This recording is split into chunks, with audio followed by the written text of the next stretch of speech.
서론 부분 읽어보세요. 시간에 그리스도인은 정죄받지 않는다에 관하여 살펴봤습니다. 33절과 34절은 함께 묶여져야 합니다. 왜냐하면 그 구절들은 의롭다 하심을 받은 사람은 다시 정죄 안으로 들어가는 것이 가능한가 하는 문제를 생각하기 위해서 사도가 던진 도전이기 때문입니다. 그 도전의 전반부는 누가 능히 하나님의 택하신 자들을 구성하기로 라는 질문이고 후반부는 누가 정죄하기로 라는 질문입니다. 그 질문이 약간 다르긴 하지만 우리가 우리 신분에 대해 어떤 의심도 하지 말고 확신해야 한다는 것을 강조하기 위해 사도는 다양한 표현을 쓰고 있습니다.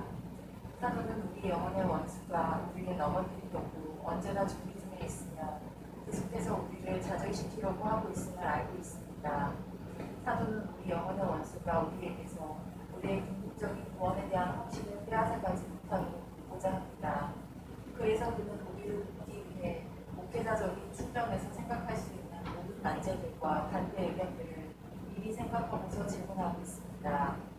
오늘 우리는 계속해서 그리스도인은 정죄받지 않는다에 관하여 공부하겠습니다. 네, 그리스도인은 정죄받지 않는다 라는 말은 부정적인 표현이지만 이것은 대단히 그 그리스도인들에게 있어서 그리스도인의 구원은 절대적으로 확실하다라는 것을 강조하는 표현입니다. 우리가 그리스도 안에서 얻은 구원이 얼마나 완전하고 영원하고 그리고 최종적으로 안전한 것인가 하는 문제는 아주 대단히 중요한 문제입니다. 우리가 임종에 직면했었을 때는 말할 것도 없거니와 이것은 우리 그리스도인의 평상시 생활에서도 아주 중요한 문제입니다. 구원의 확신이 충만한 사람의 그 삶과 구원을 받았지만 또 구원의 확신도 갖고 있지만 그냥 확신만 갖고 있는 정도의 사람과 또 구원은 받았지만 아직 확신이 별로 없는 그런 사람의 삶과 아예 구원받지도 못한 사람의 삶, 또 세상 사람들의 삶, 그 삶의 질이 완전히 다릅니다. 또 삶의 그 양태도 무척 다릅니다. 이것은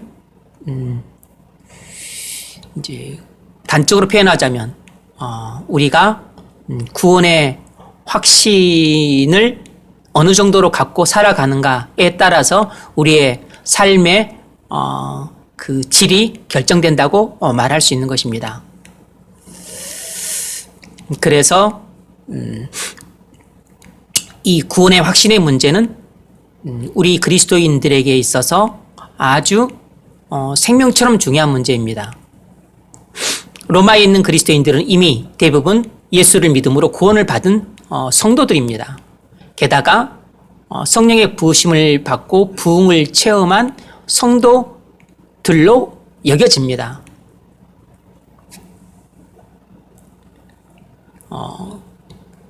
그런데도 불구하고 사도 바울은 로마에 있는 그리스도인들을 위해 편지를 써서 보낼 때 먼저 가장 기초가 되는 믿음으로 말미암아 의롭다함을 받는다는 이 복음의 가장 기초적인 문제를 맨 앞에서 차근차근 단계적으로 다루고 그리고 나서 정말 로마에 있는 그리스도인들에게 꼭 필요한 말씀, 그들의 현실적인 모든 고민과 문제들을 해결할 수 있는 그 진리의 말씀을 그들에게 가르쳐주고자 하는데 그것을 5장에서부터 8장까지 해서 그 문제를 다룹니다. 로마서의 가장 핵심은 5장부터 8장까지라 그랬습니다. 사도 바울이 가장 역점을 두고 로마에 있는 그리스도인들에게 전달하고자 하는 이 복음의 진리는 바로 믿음으로 말미암아 의롭다함을 받은 그리스도인들의 그 구원은 절대적으로 확실하다는 이 진리를 그들에게 확신시킴으로써 그들이 예수를 믿고 얻은 구원이 절대적으로 안전하다는 것을 그들이 다시 한번 깊이 깨달음으로 구원의 확신으로 충만케 되기를 원했던 겁니다. 그래서 그들에게 직면한 그 엄청난 핍박과 그리고 상상을 초월한 그 고난 그리고 수많은 현실적인 문제들을 이 구원의 충만한 확신으로 해결하고 그리고 해소되고 그리고 이겨낼 수 있다고 간주한 것입니다. 그러니까 로마의 그리스도인들이 직면한 공통적인 문제는 핍박과 고난인데 그리고 그 외에도 얼마나 많은 다양한 현실적인 문제들을 안고 있었겠어요. 그러나 만 가지 문제라 할지라도 만 가지 문제를 해결할 수 있는 것은 바로 예수 그리스도 구주이신데 바로 예수님이 하나님의 아들이시고 나의 구주시다.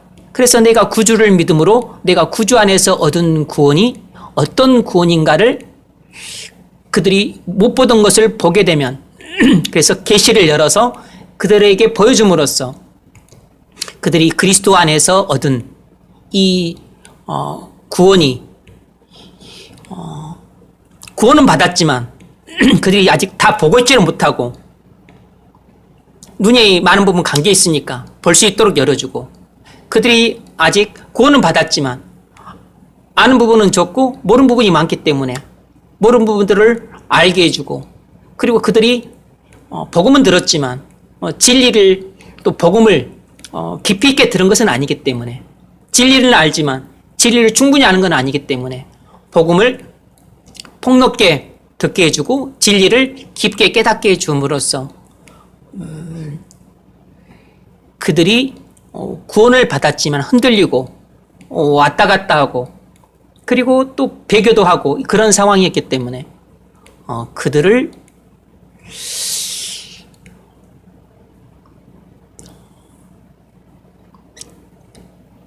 하나님이 그리스도 안에서 그들에게 주신 그 구원의 은혜가 얼마나 값지고 그리고 복되고 그리고 우리의 목숨을 바쳐도 조금도 아까울 만한 것이 아닌 그렇게 소중하고 귀한 것인가를 그들에게 깨우쳐주고 알려주고 그리고 그것을 보여주고 싶었던 겁니다. 그래서 사도 바울의 그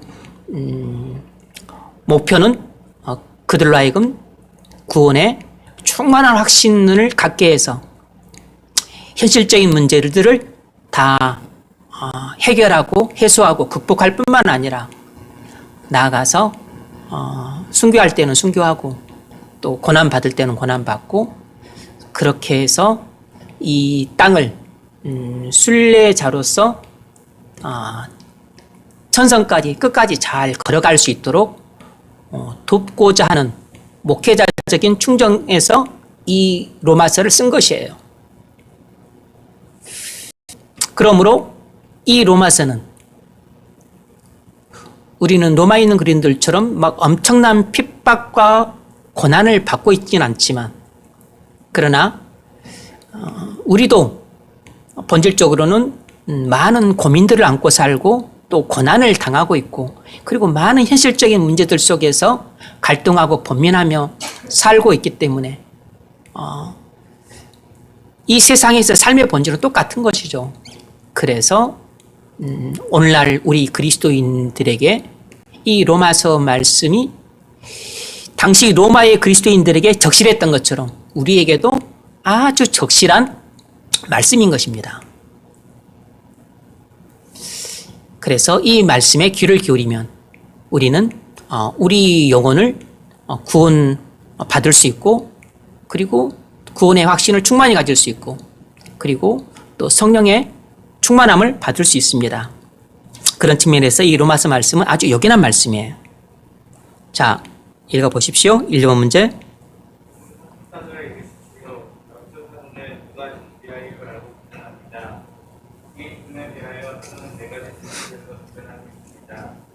이 네 가지 시설들은 각각 우리의 구원에 대한 확실한 근거가 됩니다.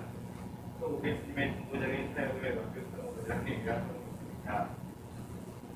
누가 정죄하리오에 대한 세 번째 답변은 무엇입니까? 네.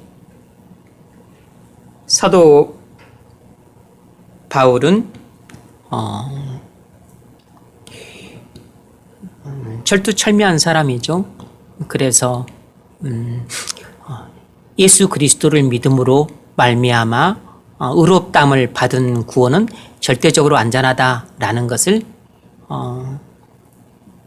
5장에서 그 점을 입증을 했습니다.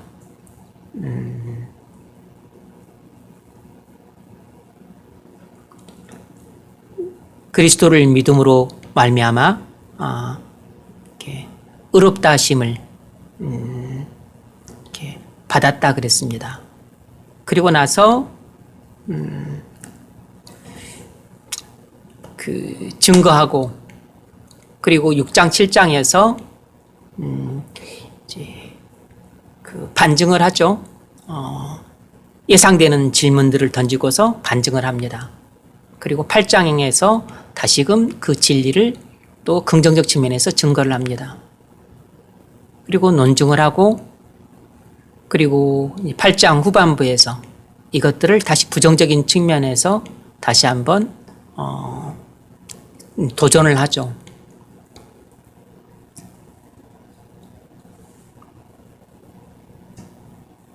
(8장 31절) 만일 하나님이 우리를 위하시면 누가 우리를 대적하리요?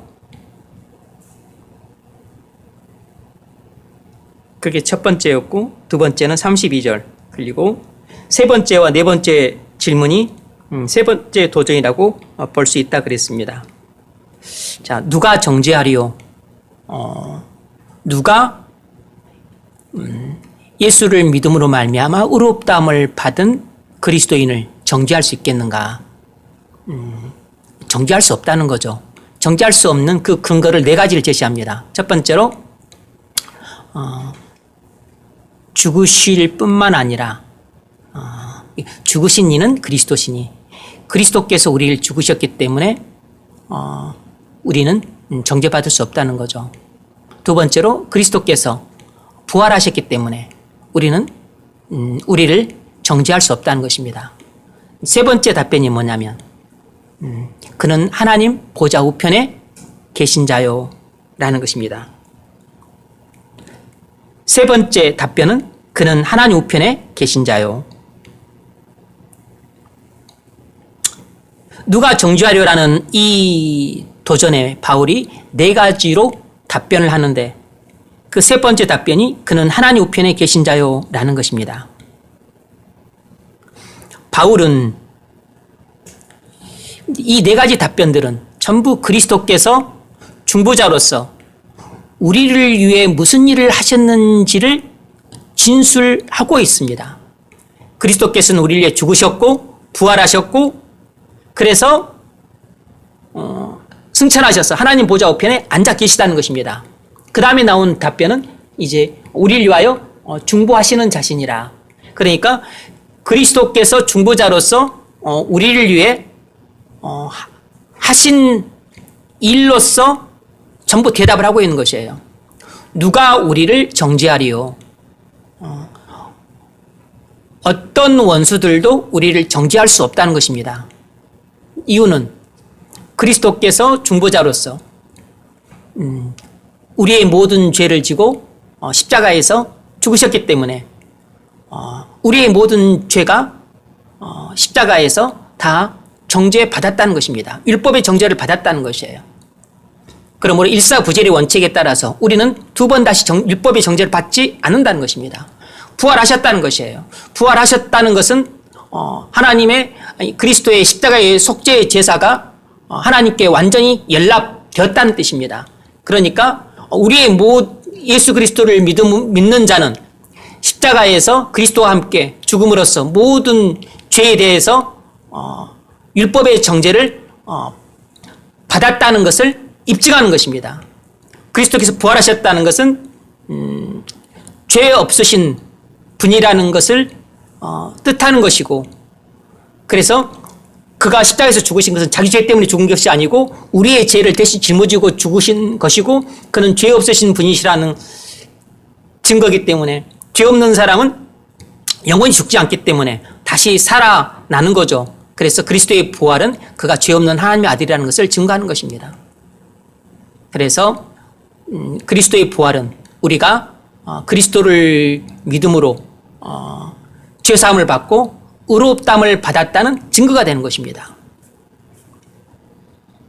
그리고 하나님 보좌 우편에 앉아 계신다. 이것은 앞에 일어난 일들을 최종적으로 증거하는 것입니다. 하나님 보좌 우편에 앉아 계신다고 하는 것은 그리스도께서 영광을 받으셨다는 것이니까, 하나님이 십자가에서 그리스도의 그 구속을 인정하셨다는 것이고, 그리고 구속이 완성되었다는 것을 인정하는 것입니다.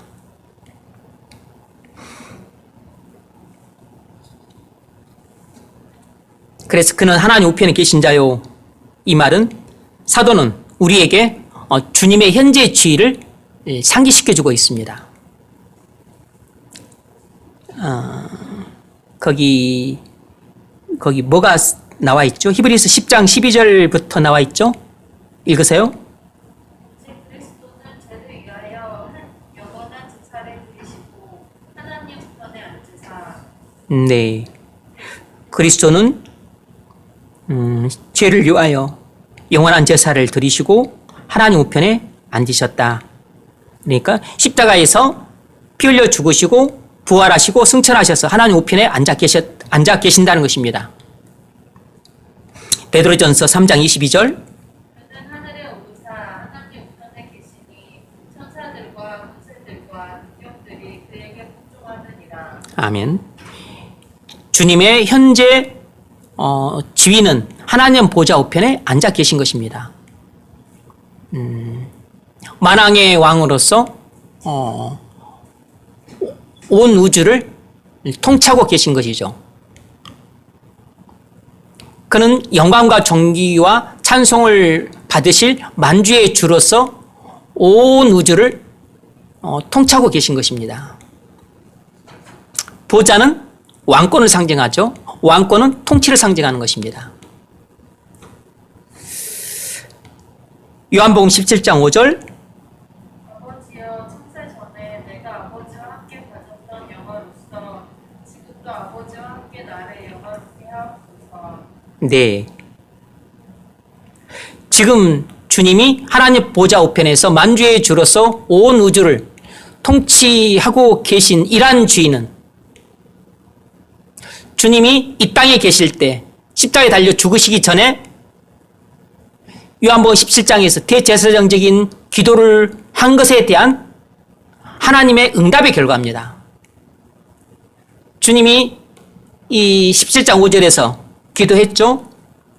아버지여, 창세전에 내가 아버지와 함께 가졌던 영화로 지금도 아버지와 함께 나를 영화롭게 하여 주옵소서. 그러니까 십자가에서 죽은 후에 아버지께서 나를 예전처럼 다시 영광스러운 지위로를 회복시켜 주옵소서, 이렇게 간구한 것입니다. 이 기도를 하나님 아버지가 응답하셔서 지금 하나님 보좌 앞에 앉아 계신 것이에요. 자, 첫 번째 문제 읽어보십시오. 어떻게 이 진술이 성도들의 세상적인 권위를 말하는 것 중에 있어서 그런가? 네. 어떻게 이러한 진술들이 우리가 예수를 믿고 의롭다함을 받았다면 우리가 결코 중도에 타락하지 않고 도중에 우리 잘못 때문에 지옥에 떨어지지 않고 저 영광스러운 하늘나라에 가게 될 것이라는 것을 우리는 확신할 수 있는가? 그것은 그리스도께서 하나님 보좌 우편에 앉아 계시다는 것은 그리스도의 구속이 완성되었다는 증거이기 때문입니다. 그리스도께서 하나님 보좌 우편에 앉아 계시다는 것은 그리스도의 구속이 완성되었다는 증거이기 때문이에요.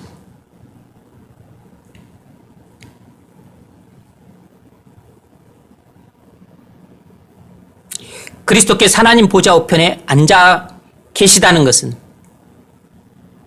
하나님께서 그리스도께 위임하신 모든 구원, 그리스도께 맡기신 그 구속 사역이 완성되었다는 증거인 겁니다.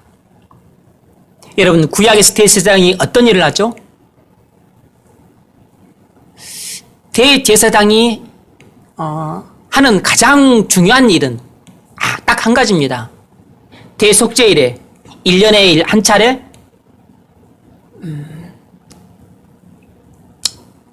하나님 지성소에 들어가서 모든 이스라엘 백성들을 위해 속죄 제사를 드리는 것이에요. 그 점에는 히브리서 9장 7절로 12절에 잘 나와 있습니다. 너무 길어서 제가 뺐습니다. 히브리서 9장 7절로 12절 읽어보세요.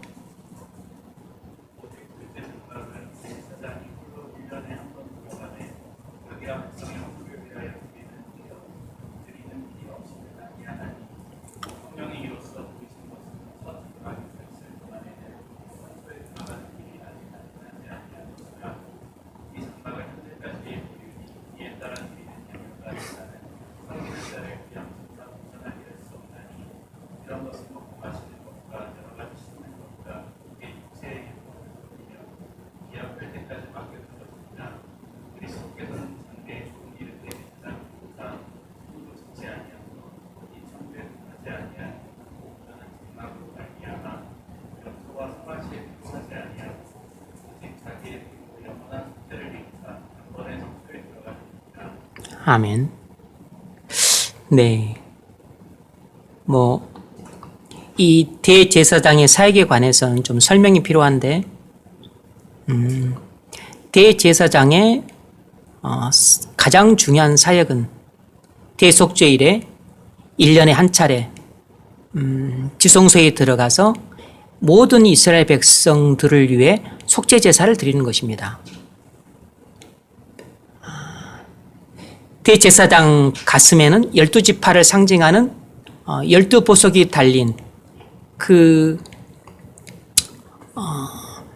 흉배를 가슴에 붙이고 가슴에 붙인 그 옷을 입어요. 에봇을 입고 이제 사역을 하는데, 그것은 대제사장은 일 개인이 아니고 이스라엘 12지파의 모든 사람들을 대표하는 사람이란 뜻이에요. 그래서 이스라엘 12지파를 상징하는 보석이 달린 이 흉배를 가슴에 붙이고 사역을 하는 것입니다. 그래서 대제사장은 모든 이스라엘 백성들의 죄를 속죄하기 위해 1년에 한 차례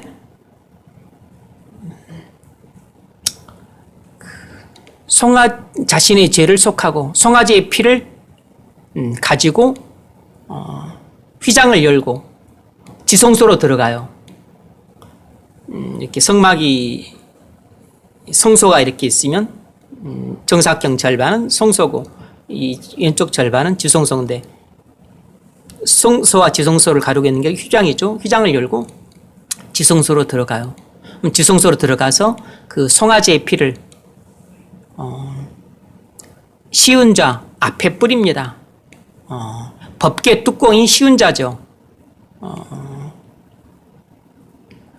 시은좌 앞에 뿌립니다. 그러면 하나님께서 이스라엘 12지파를 대표한 대제사장이 송아지의 피를 뿌림으로써 이스라엘 모든 백성들의 죄를 이제 그 속함 받기 위해서 송아지 피를 하나님 앞에 뿌리는 거죠. 그러면 하나님께서 그것을 이제 연락하시는지 아니면 거부하시는지 그것을 알고 싶으니까 백성들은 이제 성막 밖에서 기다리고 있는 것입니다. 그런데 그 대제사장 옷 에봇에는 방울이 달려 있어요. 그래서 방울 소리가 나면 죽지 않고 살았다는 뜻이고 방울 소리가 안 나면 죽은 것입니다. 하나님이 대제사장을 쳐서 죽는 것이에요. 연락하지 않는다는 것입니다. 하나님이 대제사장이 바친 그 희생의 피를 연락하시면 모든 이스라엘 12지파의 백성들의 죄는 1년 동안 가리움을 받는 것입니다. 속죄를 받는다. 뭐 그렇게 표현해도 틀린 말은 아니지만 진정한 의미에서 속죄를 받는 건 아니고 1년 동안 죄가 가리워지는 것입니다. 그런데 중요한 것은 성막과 그리고 율법에 따라서 성막을 지었죠. 하나님이 명하셔서 율법을 따라서 성막을 지었습니다. 그래서 이 성막과 그리고 성막 안에서 일하는 대제사장 그리고 송아지의 피 그리고 송아지의 피를 뿌렸을 때는 속죄제사 그리고 또 지성소 이 모든 것들은 전부 모형입니다. 이것은 장차 모든 하나님 백성들을 대표하는 그 진정한 대제사장이신 그리스도께서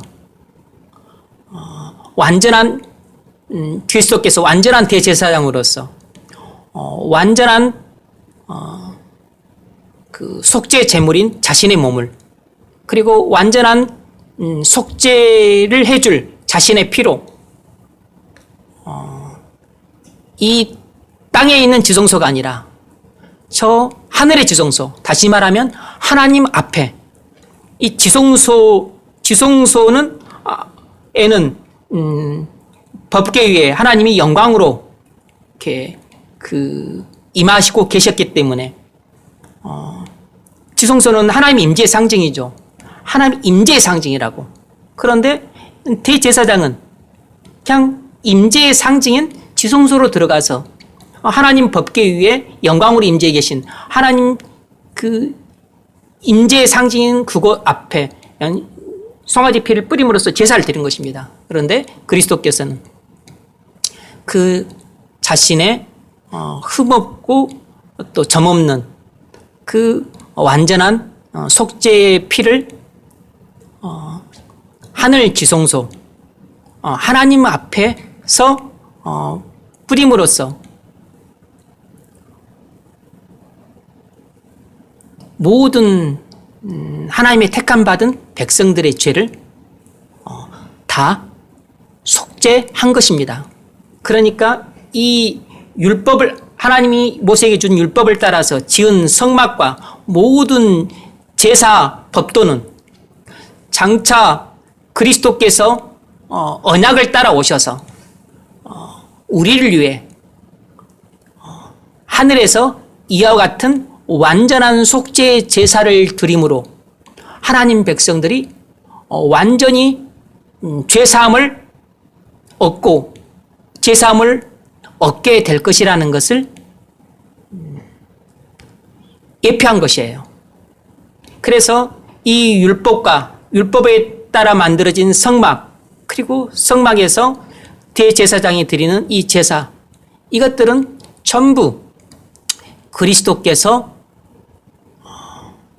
우리를 위해 이와 같이 속죄 제사를 드릴 것이라는 것을 미리 손가락으로 가리키는 예표인 것입니다. 그래서 히브리서에서는 자꾸 자꾸 율법을 모형이라, 예표라, 그리고 또 성막을 모형이라 자꾸 이렇게 말하는 것입니다. 그러니까 이 대제사장이 1년에 한 차례 속죄제사를 드려도 실제로는 이스라엘 백성들의 죄는 속죄를 받은 게 아니에요. 속죄를 받았으면 완전히 속죄를 받는 거죠. 1년 동안 속죄를 받는다, 그런 건 있을 수가 없어요. 무슨 속죄를 받으면 완전히 받는 것이고 못 받으면 못 받는 거지. 1년 동안 속죄 받는 게 어디 있어요? 1년 동안 죄를 덮어주는 것입니다. 그러니까 이 속죄를 받을 수 없는 것은 대제사장 자체가 죄가 있기 때문이에요. 그리고 제물 자체가 흠이 있기 때문이에요. 따라서 이것은 완전한 제사가 아니기 때문에 속죄를 받을 수가 없어요. 속죄가 안 되는 것입니다. 그럼 뭐 때문에 제사를 드립니까? 상징이라고, 상징. 그래서 이 상징을 통해서 죄를 잠시 가리우는 것이고, 나중에 그리스도께서 오시면 이와 같은 방식으로 우리의 죄를 계속 하실 것이라는 것을 하나님은 율법을 통해 우리에게 구원의 방식을 가르쳐 주신 것이에요. 그래서 이런 율법 속에 복음이 담겨 있는 것입니다. 따라서 이렇게 제사를 드린다 그래서 이스라엘 백성들의 죄가 속함받은 게 아닙니다.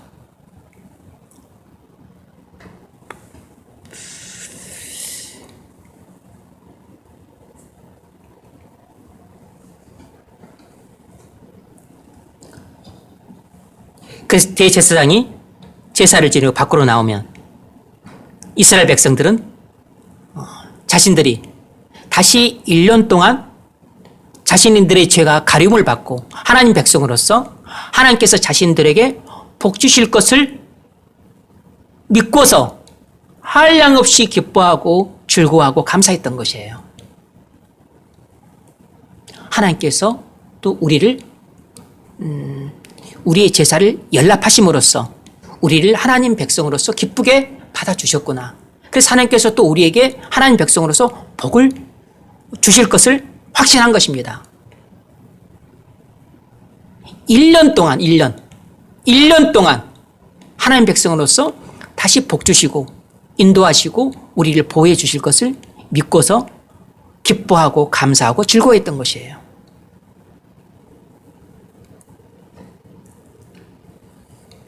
그런데 예수님이 십자가에서 드린 이 속죄 제사는 2번 다시 제사를 드릴 필요가 없는 완전한 제사였죠.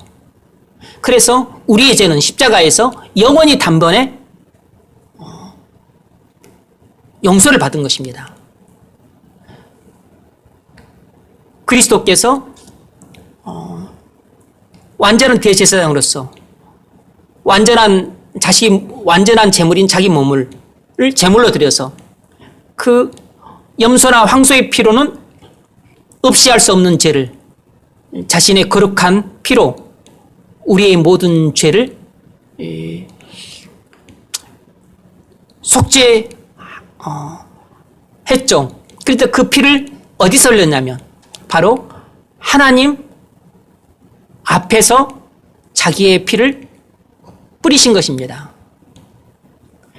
대제사장은 송아지 피를 성막 안에 있는 지성소에 들어가서 쉬운 자 앞에 뿌렸지만 대제사장인 예수님은 염소나 황소의 피가 아니고 자신의 피를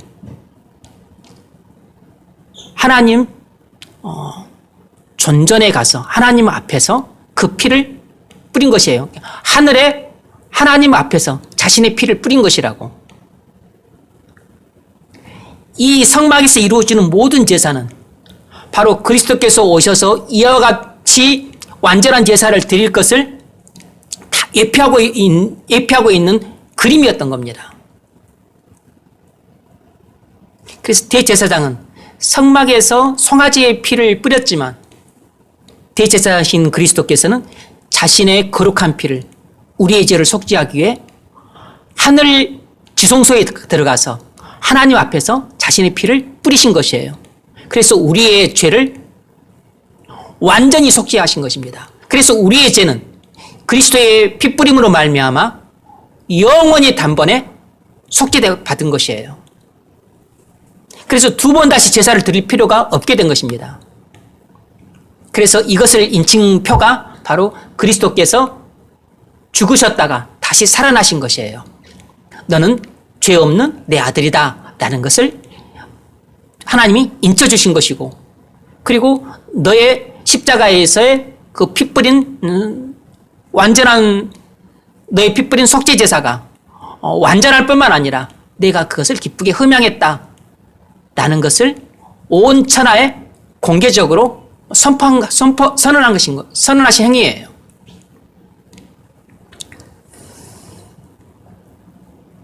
그 같은 내용을 9장에서 다루고 있어요. 히브리서 9장 22절, 23절 읽어보세요.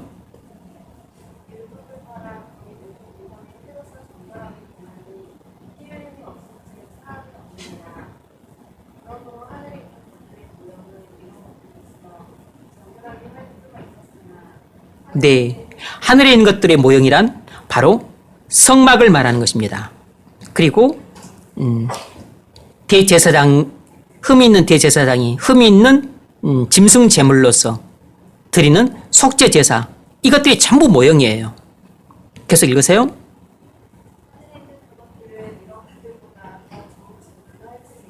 네, 더 좋은 제물이란 바로 하나님의 아들이신 그리스도의 속죄 제물을 말하는 것입니다.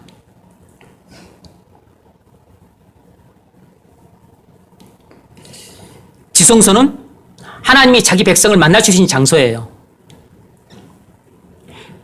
그럼 그게 뭘 상징하죠? 하나님 보좌 앞을 상징하는 것입니다. 하나님 존존을 상징하는 것이에요. 그리스도께서 자신의 피를 흘리신 곳은 이 성막의 지성소가 아니고 바로 하늘 지성소에 하나님 앞에서 피를 뿌리신 것입니다. 그때 그리스도는 하나님의 아들로서가 아니고 모든 하나님의 백성들을 대표하는 대제사장으로서 하나님 앞에서 우리의 죄를 속죄하기 위해 자신의 그 완전한 제물로서 드리는 거룩한 피를 뿌리신 것이에요.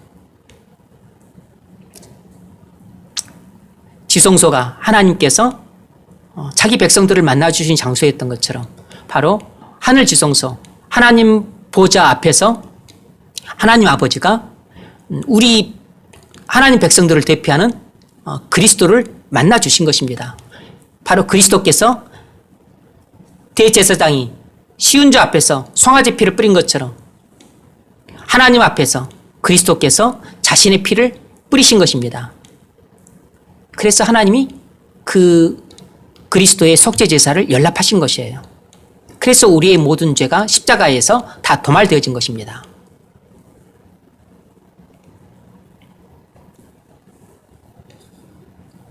그래서 그리스도께서 하나님 보좌 우편에 앉아 계시다는 말은 그리스도의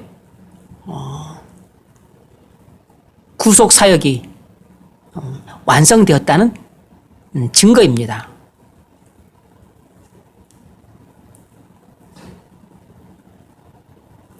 히브리서 10장 11절로 14절 읽어보세요. 제사장마다 매일 서서 섬기며 자주 같은 제사를 드리되 이 제사는 언제나 죄를 얻게 하지 못하거니와 오직 그리스도는 죄를 위하여 한 영원한 제사를 드리시고 하나님 우편에 앉으사 그 후에 자기 원수를 자기 말등상에 되게 하실 때까지 기다리시나니 그가 거룩하게 된 자들을 한 번의 제사로 영원히 온전하게 하셨느니라. 아멘. 여러분, 그리스도께서 하나님 보좌 우편에 앉아 계시다는 것은 그리스도의 구속이 완성되었다는 증거입니다. 그리스도께서 대제사장으로서 완전한 속죄 제사를 드리셨습니다. 여러분은 그것을 믿음으로 그리스도와 연합되었어요. 여러분의 모든 죄는 십자가에서 완전히 도말되어졌습니다. 영원히 단번에 용서받았어요. 그리고 그리스도와 함께 여러분은 부활하고 승천의 하나님 보좌 앞에 앉게 될 것입니다. 그래서 그리스도의 십자가의 죽음과 부활과 승천과 하나님 보좌 우편에 앉아 계심, 하나님 보좌 우편에 앉아 계심이 최종적인 단계죠. 최종 단계라고.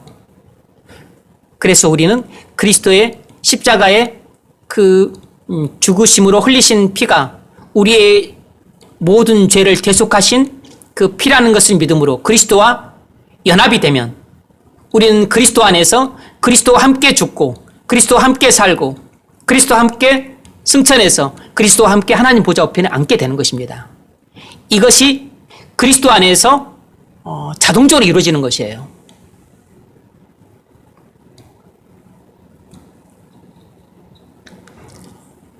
그는 하나님 보좌 우편에 계신 자요 라고 한 말 속에는 보이지 않게 이러한 심오한 내용들이 담겨 있는 것입니다. 바울은 지금 당장 집을 빼앗기고 지금 당장 가족들이 뿔뿔이 흩어지고 지금 당장 또 감옥에 끌려가고 동네에서 쫓겨나고 또 당장 먹을 것이 없고 또 잠잘 곳이 없는 그런 상황에 직면한 그 성도들에게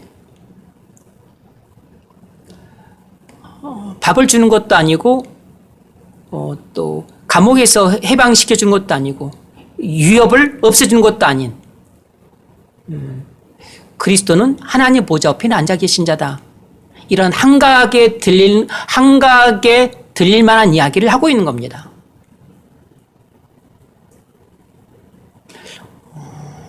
복음은 우리 현실과 완전히 유리된 이야기처럼 들리고 우리의 현실적인 문제를 전혀 해결할 수 없는 그 한가하고 뜬구름 잡는 이야기처럼 들리지만 그건 아닙니다. 복음은 겉으로 볼 때는 우리가 직면한 그 어려운 현실적인 문제를 조금도 해결할 줄지 못할 이야기처럼 들리지만 그러나 우리가 직면한 모든 고난과 모든 핍박과 모든 문제와 모든 고민과 그리고 인간의 힘으로는 해결 불가능한 모든 현실적인 문제들을 해결할 수 있는 것은 복음이에요. 그리스도께서 나를 위해 죽으시고 그리고 부활하시고 그리고 하나님 보좌 우편에 앉아 계시다. 라는 이 사실이 내가 안고 있는 모든 문제를 해결할 수 있는 열쇠인 것입니다. 내가 안고 있는 모든 고민을 해결할 수 있는 열쇠예요.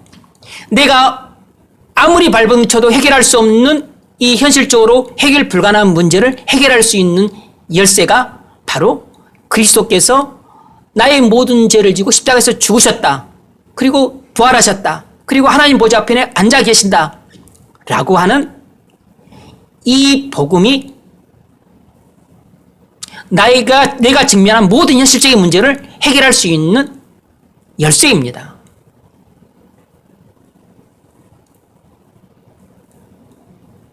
그래서 바울은 굶주린 자들에게 쌀을 보내주겠다는 말도 없고 재난에 처한 자들에게 의약품 보내주겠다는 말도 없고 그렇게 억울하게 누명을 쓰고 당하면 봉기를 하라는 그런 말도 없고 이 고난의 시기도 지나갈 것이니 좀 견뎌라 그런 입에 발린 말도 하지 않고 그리스도는 죽으시고 부활하시고 하나님 보좌 우편에 앉아 계신다 라고 하는 대단히 식상해 보이는 아무런 위로도 안 될 것처럼 보이는 그리고 전혀 우리 가슴에 어떤 울림도 주지 않을 것 같은 이 이야기를 하고 있는 것은 겉으로 볼 때는 아무런 도움도 안 될 것 같지만, 그러나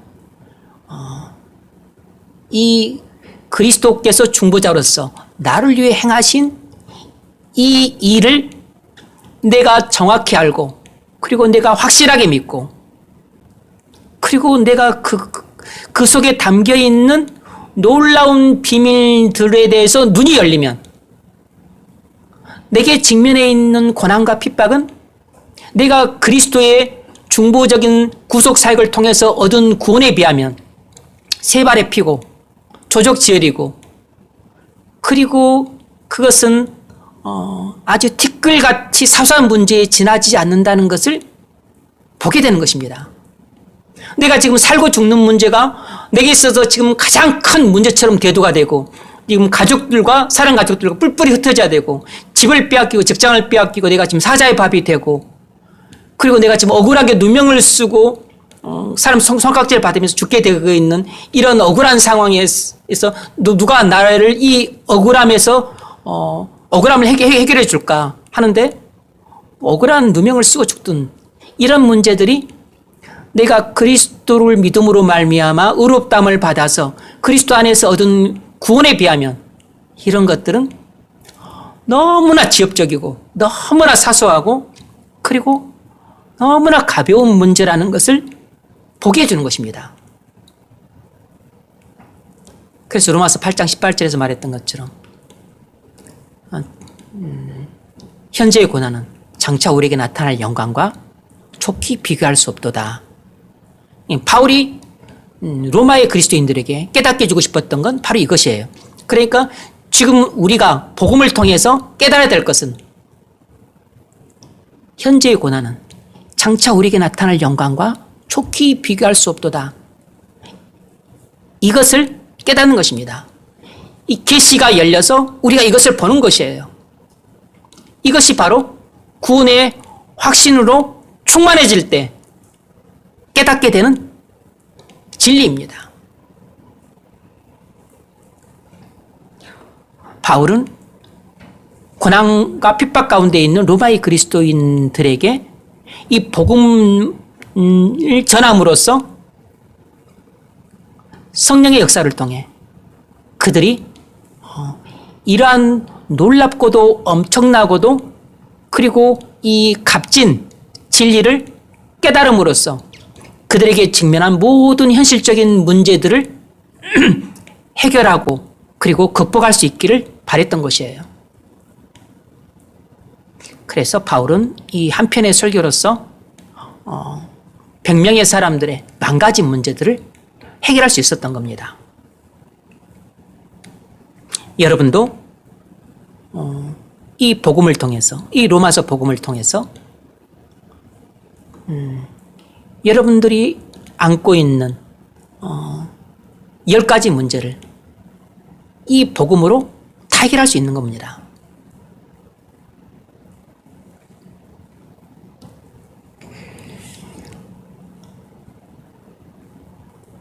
어떻게 해결이 됩니까?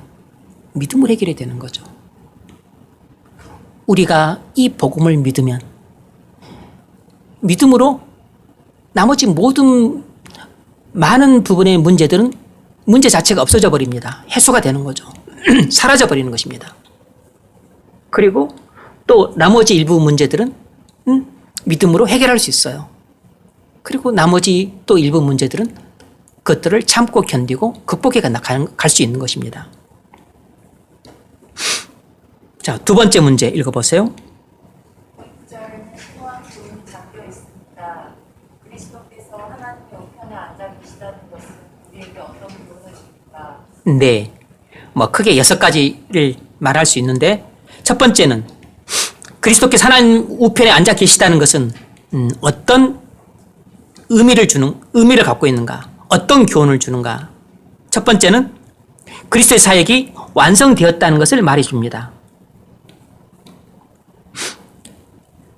앉았다는 것은 일을 다 끝냈다는 것을 의미하는 것입니다. 우리는 일을 다 끝내고 앉죠.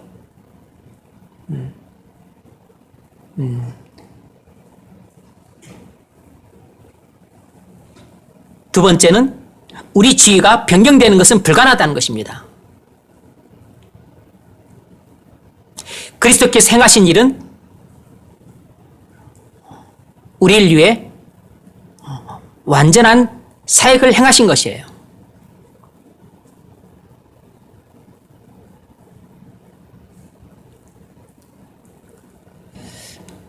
그래서 우리는 예수 그리스도께서 행하신 일을 믿음으로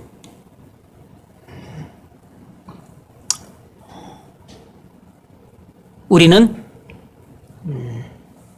다 죄를 용서받았고 우리의 과거의 죄, 현재의 죄, 미래의 죄 모든 죄를 다 용서받았고 또 의롭다함 받았기 때문에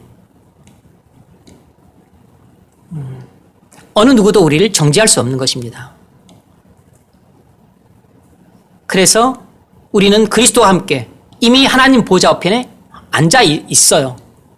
그래서 우리는 중도에 타락하거나 구원 받은 상태에서 떨어지거나 아니면 구원 받았지만 우리가 잘못해서 지옥에 가는 그런 일은 결단코 일어나지 않는 것입니다. 세 번째로 그리스도께서 우리를 위해 하신 일에 대한 보상으로 우편에 앉아 계신다는 것입니다. 그리스도께서 우리를 위해 하신 일에 대한 보상으로 하나님 보좌 우편에 앉아 계신다는 것이에요.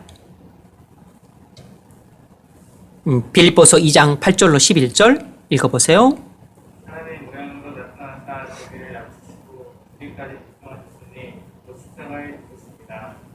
그러므로 하나님이 그리스도를 높여 모든 이름에 뛰어난 이름을 주사 하늘에 있는 자들과 땅에 있는 자들과 땅 아래에 있는 자들로 모든 무릎을 예수의 이름에 꿇게 하시고 모든 입과 예수 그리스도를 부활하시기 위하여 하나님 아버지께 영광을 돌리게 하십니다. 아멘.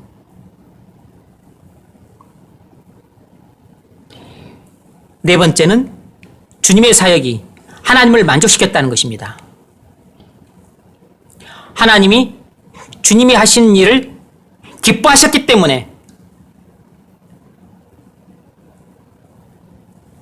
주님을 하나님 보좌 우편에 앉게 하신 것입니다. 주님이 이 땅에 계실 때 대제사장적인 기도를 하신 것에 대해서 응답해 주신 것이에요.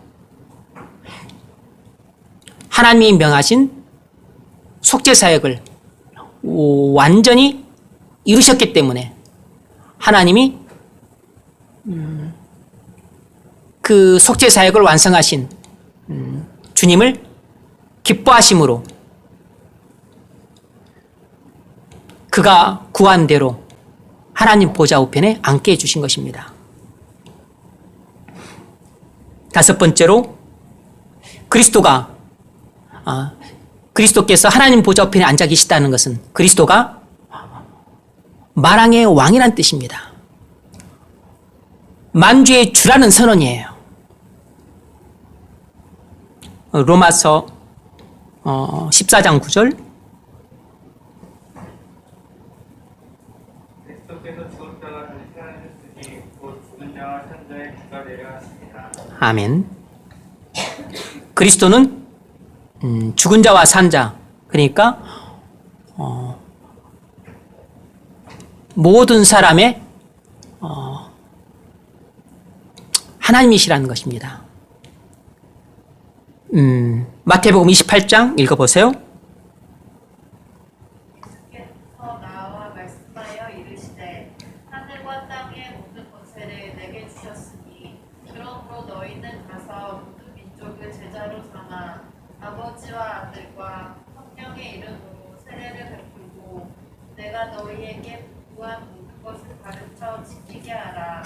볼지어다 내가 세상 끝날까지 너희와 항상 함께 있으리라 하십니다. 아멘. 마태복음 28장 18절로 20절이죠. 예수께서 말씀하시기를 하늘과 땅의 모든 권세를 내게 주셨으니 그러므로 하늘과 땅의 모든 권세를 내게 주셨다. 뭔 말이죠? 하나님께서 아들을 만왕의 왕으로 삼으셨다는 것입니다. 그러므로 너희는 가서 모든 민족을 제자로 삼아 아버지, 아들과 성령의 이름으로 세례를 베풀고 내가 너에게 분반 모든 것을 가르쳐 지키게 하라. 볼지어다 내가 세상 끝날까지 너희와 항상 함께 있으리라.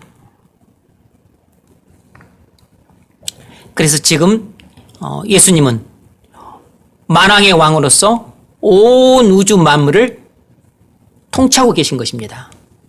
세상 역사의 주관자는 그리스도세요. 우리 구주시라고. 나를 나보다 더 사랑하시되 완전히 사랑하시고 나를 위하여 자기의 영광과 존귀와 찬송을 버리실 뿐만 아니라 자신의 생명도 아까워하지 않고 버리실 정도로 나를 사랑하시는 그 예수님이 나의 구주시고, 그리고 그 예수님이 온 만왕의 왕이시고 온 세상 역사를 주관자시고, 그리고 나의 인생을 책임져 주시는 구주실 뿐만 아니라 나를 매일같이 인도하시고 보호하시고, 그리고 또 내게 말씀하심으로써 내 삶을 주관해 가시는 주인이세요. 그래서 이런 것들을 날마다 깊이 생각하고 묵상하고 그 기도하고 주님과 친밀하게 교통할 때 우리는 확신으로 충만하게 되죠. 확신으로 충만하게 된다는 것은 결국 구원의 그 확신으로 더 충만하게 된다는 것이고, 그래서 우리는 어제보다 오늘 더 믿음으로 살 수 있게 되는 거죠.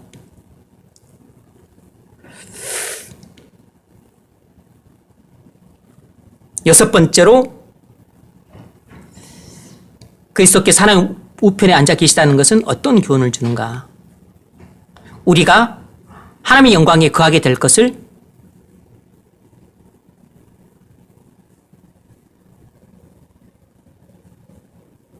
보증하는 최종적인 증거라는 것입니다. 그리스도께서 하나님 보좌 우편에 앉아 계신다는 것은 우리가 하나님 영광에 거하게 될 것에 대한 최종적인 증거라는 것이에요.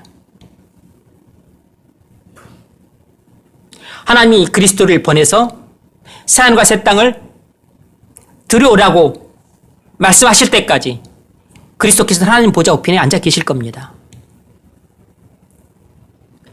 그러니까 다시 가서 이제 온 세상을 심판하시고 구원을 완성하라고 말씀하실 때까지는 그리스도 보좌 우편에 앉아 계실 것이에요. 하나님의 때가 되어서 온 세상을 심판하고 백성들을 구원하라 말씀하실 때, 그 때가 되면 비로소 하나님 그리스도께서 이 땅에 다시 오셔서 심판하시고 우리를 구원하실 것입니다. 그리고 온 세상을 심판하심으로써 새하늘과 새 땅을 이루어서 하나님께 그걸 바치게 될 것이에요. 여러분, 우리가 이런 심오한 내용들을 배우는 것은 딱 한 가지 목적입니다. 전적으로 구원의 확신으로 충만함을 얻기 위해서요. 다시 말하면 확신으로 충만하게 되기 위해서라고. 그리스도께서 이루신 구원이 얼마나 놀랍고 영광스러운 구원인가를 잘 알지 못하므로 우리는 죄 앞에서 너무 벌벌 떨어요. 사단을 너무 무서워합니다. 그래서 세상을 이기지 못할 것을 지레 겁을 먹어요. 그리고 암이라든지 또 치매라든지 뇌졸중이라든지 여러 가지 질병들을 우리는 무서워합니다. 또 질병보다 더 무서워하는 것은 가난해지는 것이에요. 가난하게 살까봐 막 벌벌 떱니다. 그 죽음 앞에서 너무 겁을 먹어요.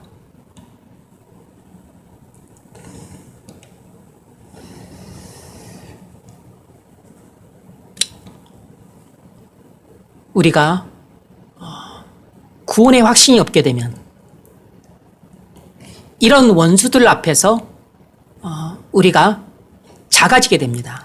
약해지게 돼요. 겁을 먹습니다. 바울은 고난과 핍박 가운데 있는 로마의 그리스도인들에게 필요한 것은 그들을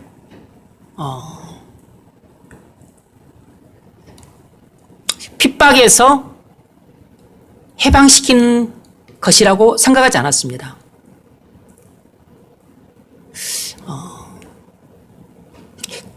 그들을 고난에서 벗어날 수 있는 그 방법들을 알려주는 데 있다고 생각하지 않았어요.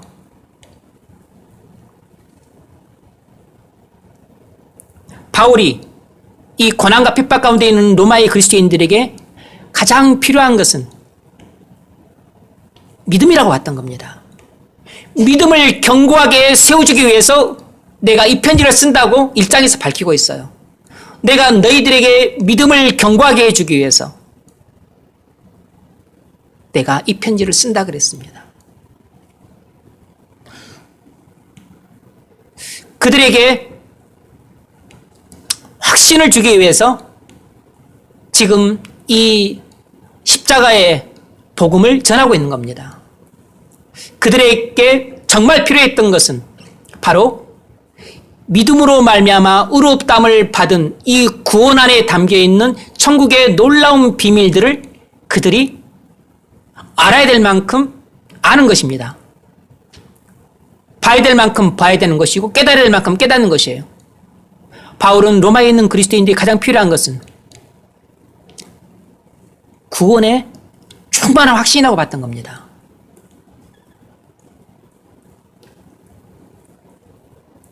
마찬가지로 여러분은 지금 죄의 문제 때문에 힘들죠? 나쁜 습관들 문제 때문에 힘들죠? 결혼 문제 때문에도 힘들 거고 직장 문제 때문에도 힘들 거고 뭐 때로는 건강 문제 때문에 인간관계 문제 때문에 자녀 문제 때문에 여러 가지 문제 때문에 우리는 다 힘들고 괴롭고 슬프고 비참함을 느끼고 그래요. 이런 문제들을, 이런 고민들을 안고 있는 여러분에게 가장 필요한 것은 좋은 직장을 얻거나 훌륭한 배우자를 얻어서 원하는 결혼을 하거나 아니면 높은 지위를 얻거나 아니면 불로초를 먹어서 장수하거나 아니면 넓은 집을 얻어서 떵떵거리며 살거나 그런 것이 여러분의 고민을 해결해 주는 것이 아니고 여러분에게 가장 필요한 것은 믿음입니다. 믿음이 우리 모두가 안고 있는 그리고 각 사람이 안고 있는 10가지 문제 그리고 100가지 고민들을 다 해결해 줄 수 있는 유일한 해결책이에요.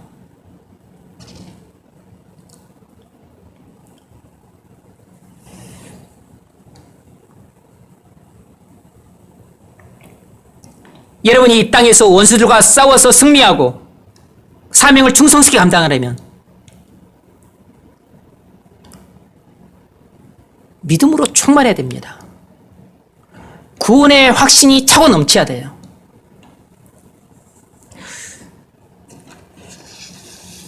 구원의 확신으로 충만하지 않으면 자신의 문제에서 벗어나지 못합니다. 자신의 문제에서 벗어나지 못하고 자신의 문제 안에만 갇혀서 사는 사람들은 절대로 남에게 관심을 갖지 못하고 남을 도울 만한 마음의 여유도 없고 그리고 남을 도울 만한 능력이 없어요. 믿음이 너무 작은 사람들은 그리스도인을 할지라도 자신의 문제에 갇혀 살고 자신 가족의 문제에 갇혀 살아서 남에게 관심의 눈길도 보내지 않고 그리고 남을 도울 생각도 안 하고 늘 도움 받으려고만 하고 늘 주기보다는 받으려고만 하고 그리고 본인이 고통과 슬픔 가운데 지내기 때문에 남을 도울 만한 여유와 능력이 없어요. 남을 사랑할 만한 능력이 없다고. 우리가 구원의 확신이 차고 넘쳐야 우리에게서 기쁨과 사랑이 흘러 넘침으로 비로소 다른 사람들을 사랑할 수 있게 됩니다. 다른 사람들을 사랑할 수 있는 이런 놀라운 신앙의 능력이 나와야 자원함으로 기뻐서, 그래서 다른 사람들을 물질로 돕기도 하고 영혼에 관심을 갖고 위해서 기도해 주기도 하고, 그리고 그들을 만나서 복음도 전하고, 그리고 나하고 피 한 방울 안 섞였고 얼굴 한번 본 적 없지만 그런 사람들을 위해서 또 내가 선교하는데 후원을 하고, 그리고 그들을 위해서 내가 우물도 파주고 병원도 짓고 교회도 짓고 할 수 있는 거죠. 믿음으로 하는 것이지 돈으로 하는 게 아닙니다. 믿음을 없으면서 돈 많은 사람들이 돈을 값어치 있게 쓰는 걸 본 적이 있습니까?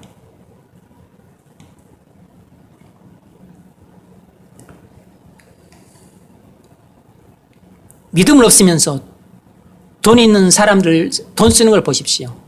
자기 쓰는 게도 부족해요. 왜냐하면 다 쓸데없는 데 쓰니까.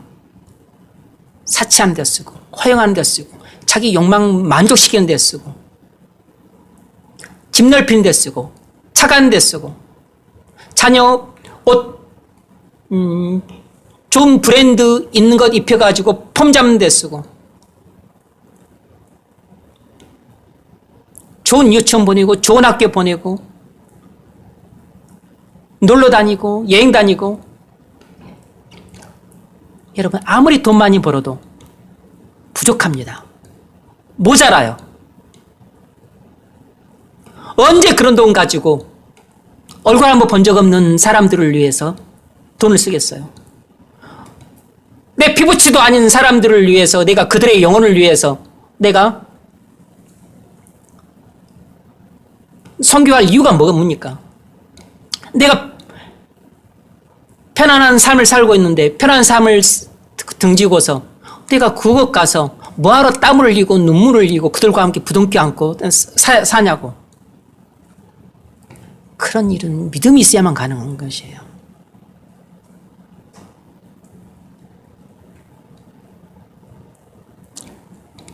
구원의 확신으로 충만해져야 자아의 싸움에서도 이길 수 있고, 비로소 자아의 싸움에서 이기는 사람이 다른 사람에게 관심을 갖습니다. 기쁨과 사랑이 넘치기 때문에 그 넘치는 기쁨과 사랑으로 자원에서 자발적으로 다른 사람들을 돕는 것을 기뻐하는 것이에요. 섬기는 것을 즐거워하는 것입니다.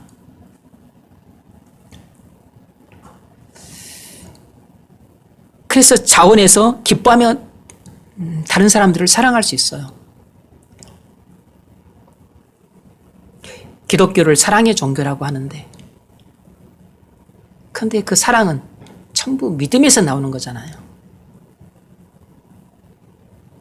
그 믿음에서 소망이 나오기 때문에, 그래서 현실에 대한 많은 우리 그 편안함을 물리치고 안락함을 물리치고 쾌락을 물리치고, 그리고 나를 위해 사는 그런 이기적인 삶을 물리치고, 짧은 삶이니까 내게 봉사할 수 있는 기회를 준 것을 감사하게 여기고 이것을 주님을 위해서 사는 거죠. 주님을 위해서 산다는 것은 주님의 가르침과 인도를 따라 결국 다른 사람을 위해 사는 거잖아요. 그래서 믿음이 큰 사람이 사랑도 큰 것입니다. 믿음이 큰 사람이 소망이 크고, 소망이 큰 사람이 사랑도 크게 행사를 하는 것이에요.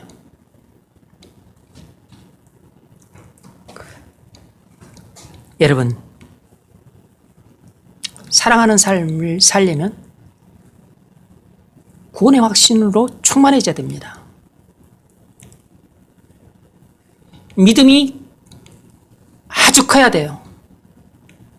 믿음이 말씀의 반석 위에 견고하게 세워져야 됩니다.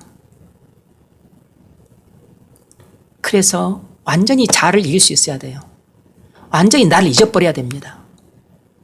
그래야만 남을 위해 살 수 있어요.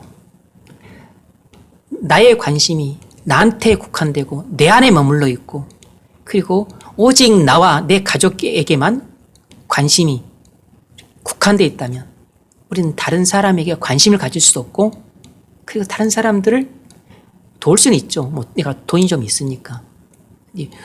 돈으로 단순히 돕는 것은 꼭 사랑이 아닙니다. 돕는다고 사랑을 하는 게 아니에요. 사랑 없이도 얼마든지 도울 수 있어요. 우리가 해야 될 것은 사랑을 하는 것이 단순히 돈으로 틱 던져주면서 돕는 게 아닙니다. 사람들은 사랑을 필요로 하는 것이지 단순히 물질적인 도움만을 필요로 하는 건 아니에요. 여러분, 사랑하는 삶을 살려면 구원의 확신으로 충만해지십시오. 믿음이 견고해지십시오. 구원의 확신으로 충만해지는 것이 직면한 우리의 모든 현실적인 문제를 해결하는 열쇠입니다. 믿음이 크고 강하고 견고해져야 우리 교회에 직면한 모든 문제들도 넉넉하게 이겨낼 수 있어요. 믿음이 작으면 코딱지만한 문제가 와도 그걸 크게 생각하고 어찌할꼬 이렇게 마음에 근심하고 아이고 또 뭐 이런 일이 생겼네 원망하고 그리고 자꾸 부정적으로 생각하면서 불평을 해요. 아닙니다, 여러분. 문제가 생기는 것은 겉보기의 고통이지 실은 그 문제를 우리가 믿음으로 잘 대처하면 그 문제가 가져다 주는 고통이 여러분 오히려 우리에게 큰 기쁨을 나중에 주게 돼요. 겉으로는 재앙처럼 보이는 이 위기가 우리가 이것을 주님을 기뻐하시는 믿음의 방식으로 이것을 대처하고 해결하게 되면 이 재앙처럼 보이는 위기가 우리에게 말할 수 없는 큰 복을 안겨다 주는 너무나 은혜로운 호기가 돼요. 그래서 전화위복이 되는 겁니다. 그런데 믿음이 없는 사람은 믿음이 약한 사람은 믿음이 있는 둥 마는 둥 코딱지만한 사람은 눈에 보이는 위기밖에 못 보고 눈에 보이는 문제밖에 못 보고 눈에 보이는 고통과 불편만을 감각적으로 느끼면서 그리고 그런 현실에 대해서 늘 불평하고 부정적으로 생각을 해요. 주님은 그런 사람과 함께하지 않습니다. 주님은 그런 사람을 통해 일하지 않아요. 그리고 목사는 그런 사람과 동역하기 어렵습니다.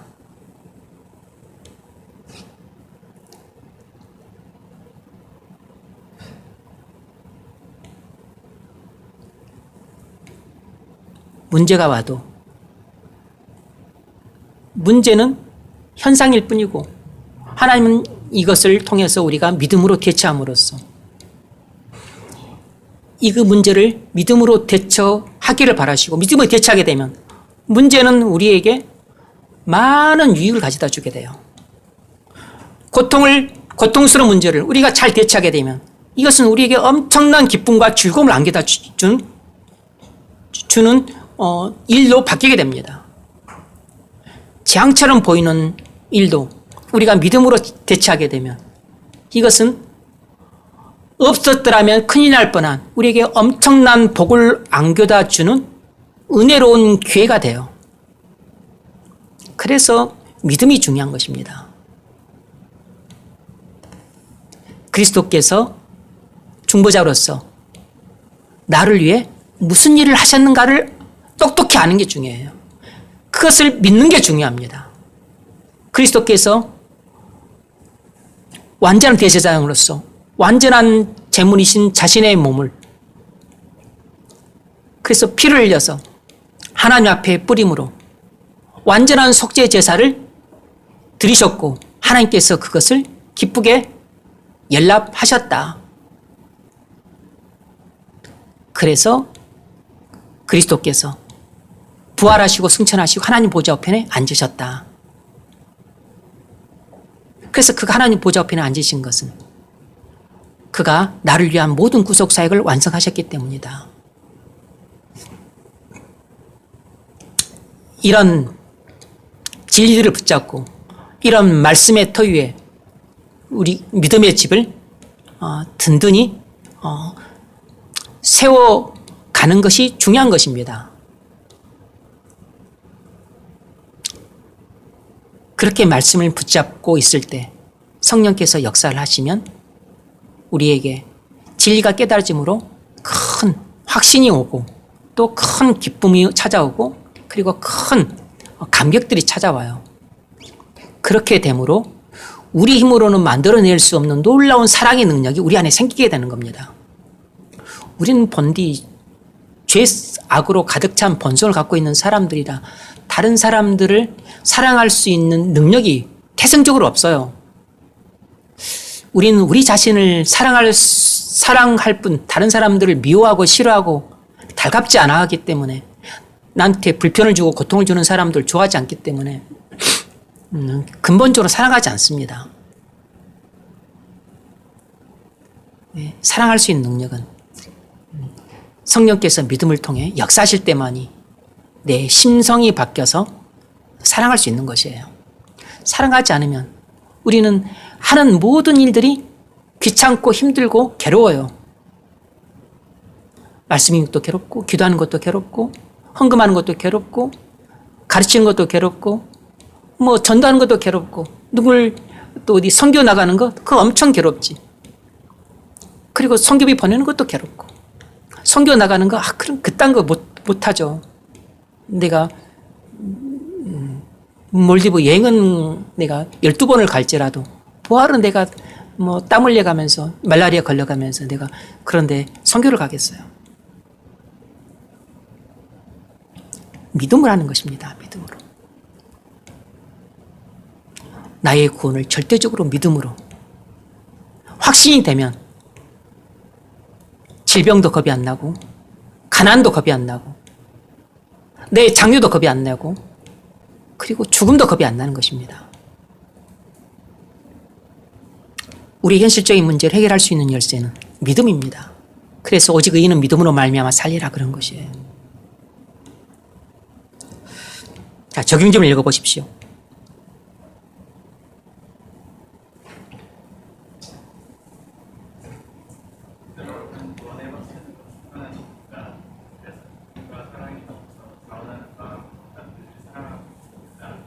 네. 우리는 기쁨과 사랑이 넘쳐야 자원하는 마음으로 기도하고 자원하는 마음으로 남들을 위해 도구하고 자원하는 마음으로 전도도 하고 자원하는 마음으로 봉사도 하고 자원하는 마음으로 남들을 음식으로도 섬기고 자원하는 마음으로 또 다른 사람들을 기쁘게 해주기 위해서 생각하고 자원하는 마음으로 우리가 남들을 돕기도 하고 섬기도 하는 것이에요.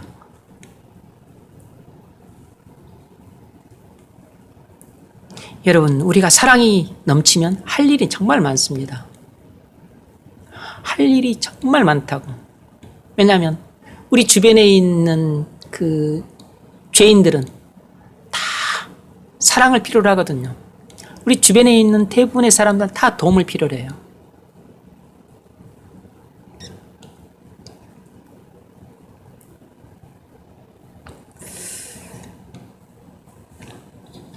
우리가 시간이 없어 못하는 게 아니고 돈이 없어 못하는 게 아니고 능력이 없어 못하는 게 아니고 힘이 없어 못하는 게 아니라고. 우리는 다 갖고 있어요. 근데 딱 하나 없죠. 사랑이 없다고. 사랑.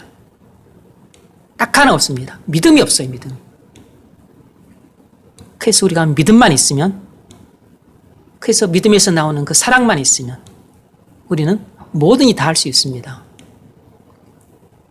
돈 가지고 하나님 일을 하는 건 아닙니다. 믿음 가지고 하는 것이에요.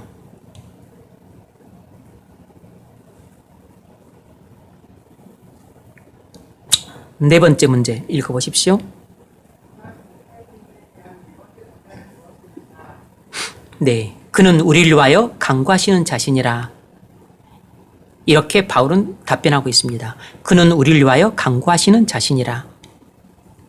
왜 사도는 이런 말을 더하고 있는가? 목회자적인 충정 때문입니다. 바울은 예배 때 사람들이 하늘까지 올라갔다가도 예배를 마치고 나올 때는 금세 땅으로 떨어져 가지고, 그런데 이렇게 한숨이 나오는 것입니다. 예배 때는 말씀을 듣고 은혜를 받고, 그래서 하늘까지 올라간 것 같았다가도 예배를 마치고 나올 때는 금세 땅바닥으로 곤두박질 쳐가지고 진리를 붙잡았던 손을 금방 놔버려요.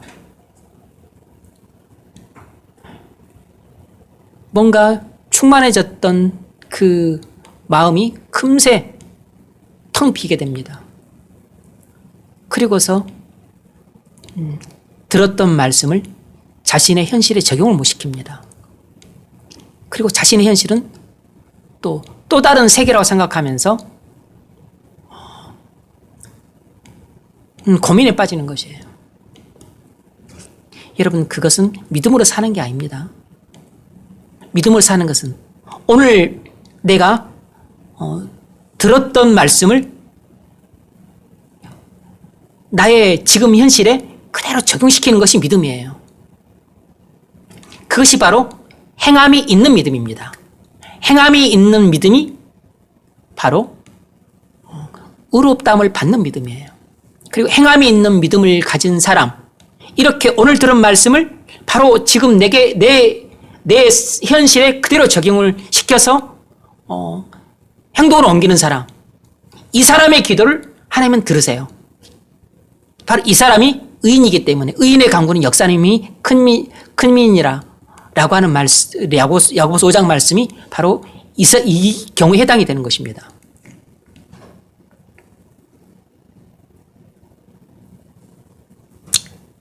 히브리서 7장 23절로 25절.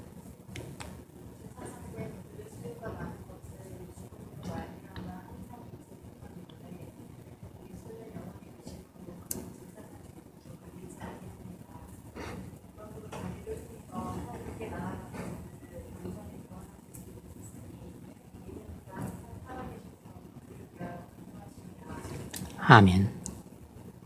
여러분, 우리가 그리스도 안에서 받은 구원은 절대로 잃어버릴 수 없습니다. 우리는 천국에서 떨어져 지옥 가는 일이 있을 수 없습니다. 우리는 그리스도를 믿음으로 말미암아 죄사함 받고 의롭다함 받았는데, 한 번 죄사함 받고 의롭다함 받았다면 이것은 하나님이 법정에서 하신 선언이기 때문에,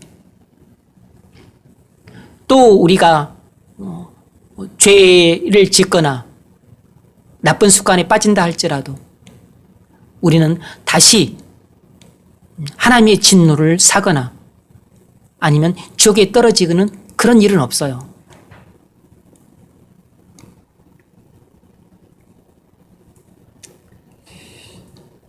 두 번째 문제 읽어보세요.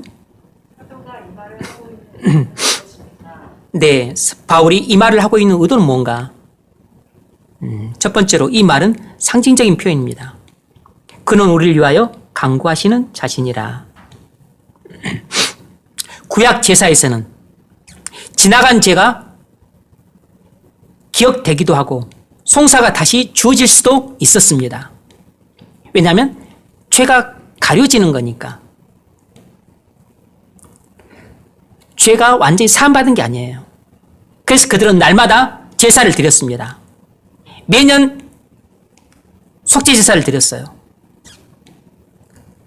그러나 예수 그리스도의 완전한 십자가 제사 이후로는 두 번 다시 제사를 드릴 필요가 없어요. 제사가 반복되지 않습니다. 한 번의 제사로 완전한 제사를 드렸기 때문에 영원한 제사를 드린 것입니다. 그래서 우리의 죄는 단 한 번의 제사로 영원히 없어졌어요. 따라서 우리는 우리가 죄를 지어서 하나님의 진노를 심판을 받을까 겁내지 않아도 됩니다. 지옥에 떨어질까 두려워하지 않아도 돼요. 나와 한 몸이신 그리스도께서 하나님 보좌 우편에 앉아 계신다면 나도 그의 몸의 일부분이기 때문에 그와 함께 하나님 보좌 우편에 지금도 앉아 있고 그리고 장차 완전히 앉아 있게 될 겁니다.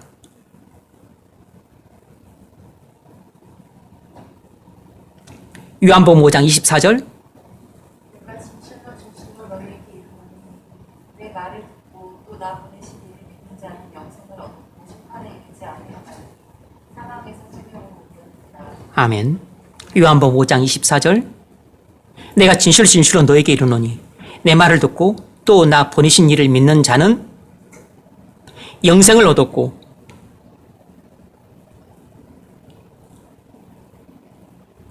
이것은 부정과거시라 과거에 행한 일이 지금까지 지속이 되는 것입니다.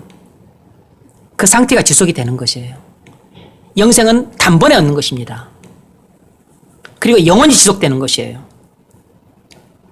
심판에 이르지 아니하나니 사망에서 생명으로 옮겼느니라. 우리는 이미 사망에서 생명으로 옮겨졌어요. 과거에 옮겨졌습니다. 그 상태가 지금까지 계속돼요. 앞으로 변동이 없습니다. 영원해요. 그러므로 알미니안 주의자들이 말하는 것 같은 또 감리교나 성결교 쪽에서 말하는 것 같은 그런 중도 타락하는 경우는 절대로 없습니다.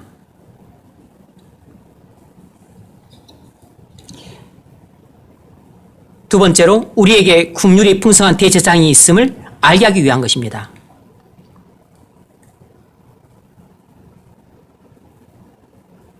그는 우리를 위하여 간구하시는 자신이라. 왜 이 말을 했는가? 우리에게 국률이 풍성한 대제사장이 있음을 알게 하기 위한 것입니다. 히브리서 2장 18절 그가 시험을 받아 고난을 당할 때 시험받는 자들을 능히 도우실 수 있으리라. 아멘. 그가 시험을 받아 고난을 당하셨은즉 시험받는 자들을 능히 도우실 수 있느니라. 대제사장이신 그리스도께서 지금도 하나님 보좌 우편에서 우리를 위해 친히 간구하고 계십니다. 우리를 위해 중보 기도하고 계세요.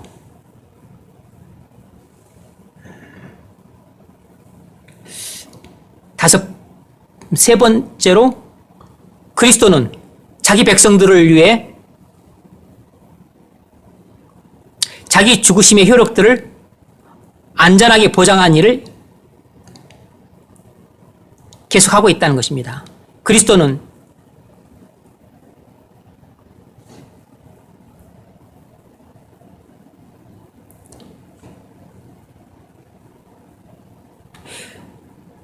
자기 백성들을 위해 자기 죽으심의 효력들을 안전하게 보장하는 일을 계속하고 있다는 것입니다.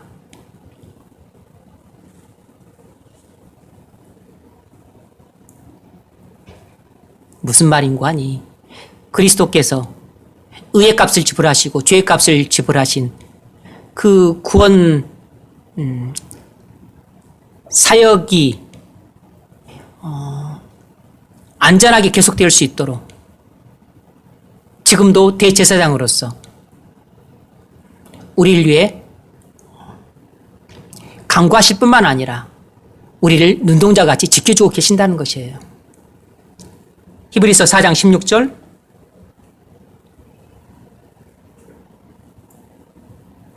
우리는 유하심을 받고 때린 나라 은혜를 얻기 위하여 내 보좌 앞에 담대히 나아갈 것이라.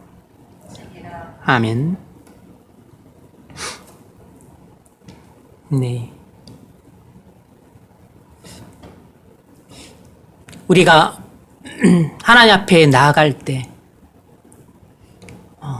기억해야 될 것은 우리는 하나님 앞에 우리 혼자 나가는 게 아니고 우리는 예수 그리스도의 피를 믿고 의지함으로 나가죠.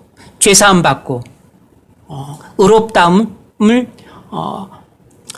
받음으로써 하나님 앞에 나갈 수 있는 것입니다. 그래서 예수 그리스도를 그 피를 믿고 의지함으로 하나님 앞에 나아갑니다. 그때 예수 그리스도께서는 하나님 보좌 우편에서 항상 깨어서 나를 위해 중보 기도하고 계신다는 사실을 잊지 말고 기억할 필요가 있습니다. 그리스도께서 나를 사랑하사 나를 위하여 하나님 보좌 우편에서 나를 위해 기도하시고 그리고 내게 긍휼을 베풀기를 원하시고 내게 은혜를 베풀기를 원하고 계시다는 사실을 기억하면 우리가 많은 위로를 받을 수 있습니다. 힘을 얻을 수 있어요.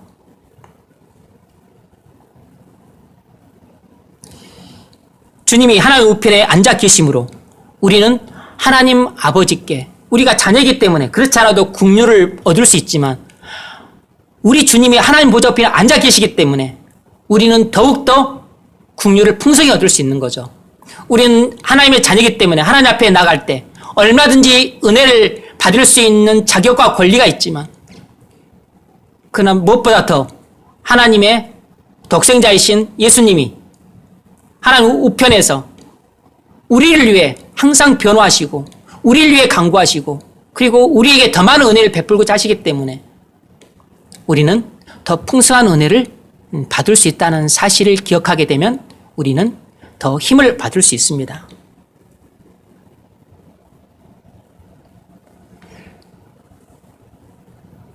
그래서 우리는 예수 그리스도를 통해서 하나님 아버지께로부터 풍성한 긍휼과 그리고 풍성한 은혜를 받을 수 있는 것이에요. 그것이 나타난 대표적인 사건이 바로 오순절 성령 부심 사건입니다. 예수님이 제자들에게 말씀하셨죠. 너희는 이 성을 떠나지 말고 내게 들은 바 아버지 약속하신 것을 기다리라. 요한은 물로 세례를 주었으나 너희는 몇 날이 못되어 성령으로 세례를 받으리라. 이 말씀을 듣고 120문도가 마의 다락방에서 성령 받기를 기도하며 기다렸을 때 그때 주님이 하나님 보좌 우편에서 기도하심으로 하나님 아버지께로부터 성령을 받아서 주님이 자신의 말씀을 믿고 기도하면서 성령 받기를 기다리고 있는 마가의 다락방에 모인 120문도에게 성령을 부어주신 것이에요. 주님이 하나님 보좌 우편에서 간구하심으로써 하나님 아버지께로부터 약속대로 성령을 받아서 주님이 친히 120문도에게 마가의 다락방에 성령을 부어주신 것이라고. 그러므로 우리는 하나님 말씀을 따라서 그리고 하나님 약속을 붙잡고 기도하면 주님은 자신의 약속을 믿고 그리고 기도하면서 그 약속된 선물 성령을 기다리고 있는 자에게 마가의 다락방에 모인 120문도에게 부어주신 것처럼 성령을 부어주시는 것입니다. 그것이 믿음인 거죠. 그래서 우리는 반드시 이 주님을 믿고 주님의 십자가의 구속을 믿고 그리고 주님의 약속의 말씀을 믿고 우리는 주님이 우리에게 주실 수 있는 최고의 선물 성령을 구해야 됩니다. 그리고 반드시 기다려야 돼요. 받을 때까지 구하고 그리고 받을 때까지 기다려야 됩니다. 이반 로버츠가 성령의 부심에 미치고 부흥에 미쳤던 것처럼 우리도 그런 목회자 아니었습니다. 우리도 성령의 부심에 미치고 그리고 부흥에 미쳐야 돼요.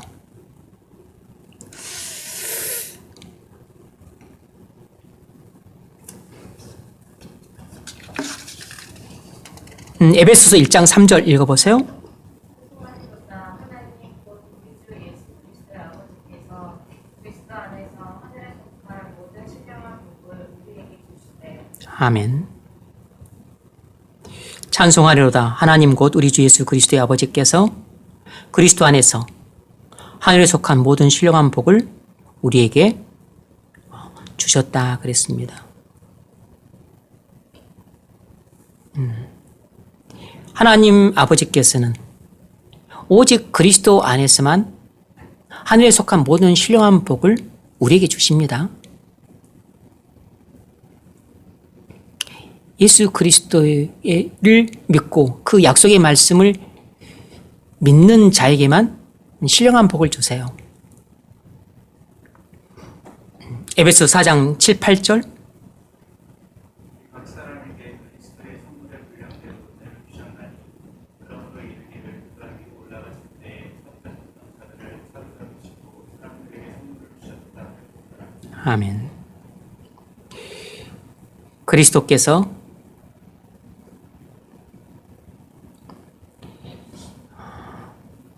각 사람의 믿음의 분량대로 은혜를 주세요. 그리고 각 사람들에게 선물을 주십니다. 믿음의 분량대로 선물을 주세요. 성령을 주신다고. 믿음의 분량대로 성령을 주십니다. 그러므로 여러분, 나이가 어떻든, 성별이 어떻든, 여러분들의 배움이 어떻든, 아니면 또 가진 돈에 많고 적음이 어떻든 간에 상관없이 믿음이 크면 성령도 충만하게 받습니다. 그러므로 여러분 믿음을 크게 하십시오. 손바닥이 작아서 하는 거 보면 일도 그냥 조그맣게 하고 음식도 조그맣게 하고 볼도 조그맣게 하는 경우 많은데 기질이 그렇다는 건 어쩔 수 없지만 그러나 여러분 믿음만큼은 좀 크셔야 됩니다. 믿음만큼은 크셔야 된다고.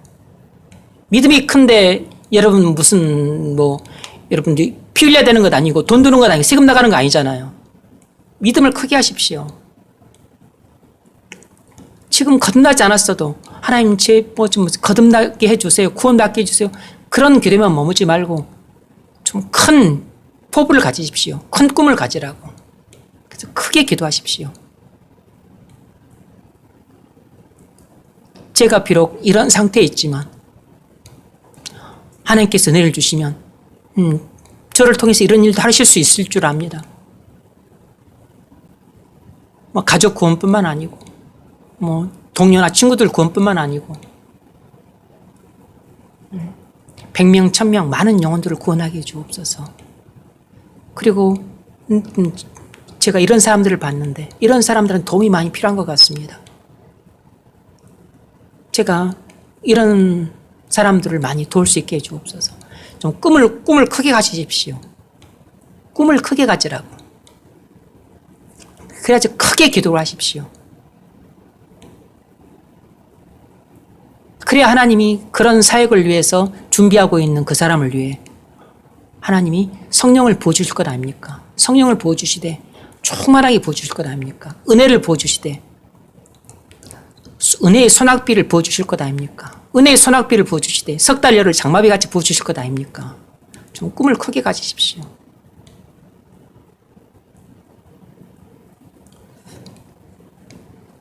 결론. 그리스도께서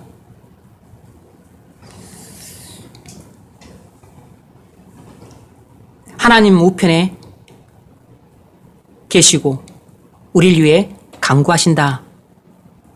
왜 이야기를 하고 있는가? 그 전에 그리스도께서 나를 위해 죽으시고 그리고 부활하셨다. 왜 이야기를 하고 있는가?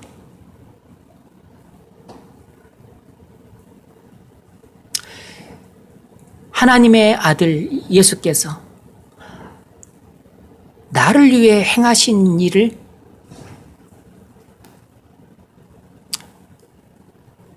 믿는 것이 이 세상에서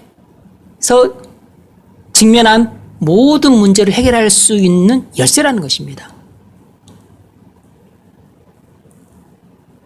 구원의 확신으로 충만해지는 것이 모든 고난과 핍박과 그리고 문제와 고민들을 해결할 수 있는 열쇠가 되기 때문이에요.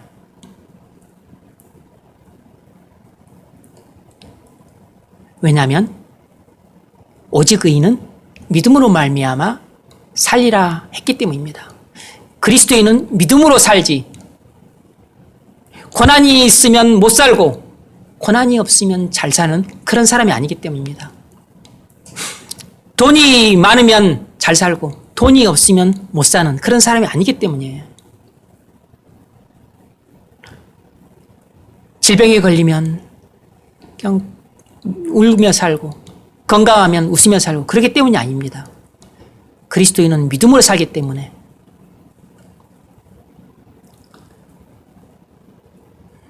그리스도께서 나를 위해 행하신 일이 무엇인가를 믿고 확신하는 것이 내가 직면한 모든 문제를 해결할 수 있는 유일한 길입니다.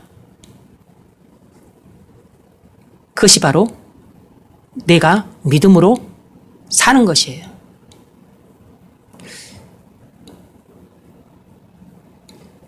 그 믿음이 큰 사람이 주님을 위해 큰 일을 할 수 있는 것입니다. 그 믿음이 크고 강하고 견고할 때 우리가 기쁨과 사랑에 넘쳐서 내가 나를 둘러싼 환경이 어떻다 할지라도 상관없이 우리가 넉넉하게 이겨낼 수 있는 것이에요. 그것이 질병이 됐든 가난이 됐든 그것이 칼이 됐든 적신이 됐든 기근이 됐든 상관없이 그래서 우리가 걱정할 것은 내게 또 질병의 고난이 다가오고 가난이 고난이 다가오고 뭐 또 직장을 잃는 고난이 다가오고 이런 것을 염려하지 말고 어차피 고난은 올 수밖에 없습니다. 문제는 적극적으로 사고를 하는 것이에요. 믿음을 크게 하는 것입니다. 나의 믿음을 더 크게 하고 더 강하게 하고 더욱 견고하게 함으로써 그래서 고난의 파도가 밀려와도 흔들리지 않고 이것들을 잘 이겨내는 것입니다. 그래서 내 문제를 넉넉하게 해결을 해야 다른 사람을 도울 능력이 생기는 것입니다. 믿음이 커야 사랑도 커서 다른 사람들을 섬길 수 있고 그리고 주님께 충성할 수 있어요. 저와 여러분이 그런 사람들로 변화되어 갈 수 있기를 바랍니다.